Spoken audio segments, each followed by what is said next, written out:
Mahkamah Konstitusi menolak gugatan sengketa Pilkada Sumatera Utara yang diajukan oleh pasangan Edi Rahmayadi dan Hasan Basri Sagala. Usai putusan ini, Bobi Nasution mengungkapkan keinginannya untuk bertemu dengan Edi Rahmayadi. Pembuktian lanjutan dimulai.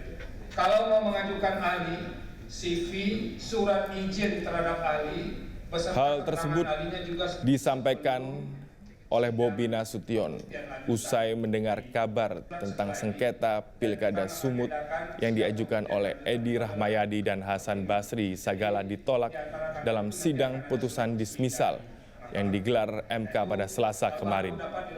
Menurut Bobi, keinginan pribadi ada dan berencana nanti akan menghubungi pihak Edi untuk meminta masukan, saran juga dari seluruh yang pernah membangun Sumatera Utara sebelumnya.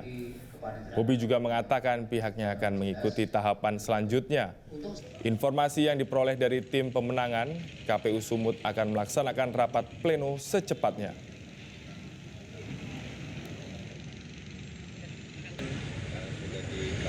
Sudah dikabarin sama KPU, insya Allah tadi kata KPU, poin secara via telepon aja ya, belum secara surat menyuratnya, tapi insya Allah katanya besok pleno itu baru disampaikan. Menurut Bapak ini hal baik seperti apa Pak? Apanya?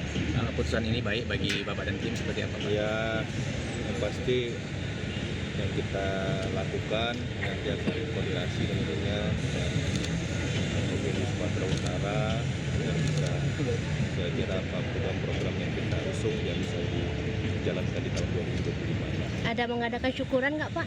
Apa? Syukuran gitu? Udah ngukur baju Pak. Untuk apa?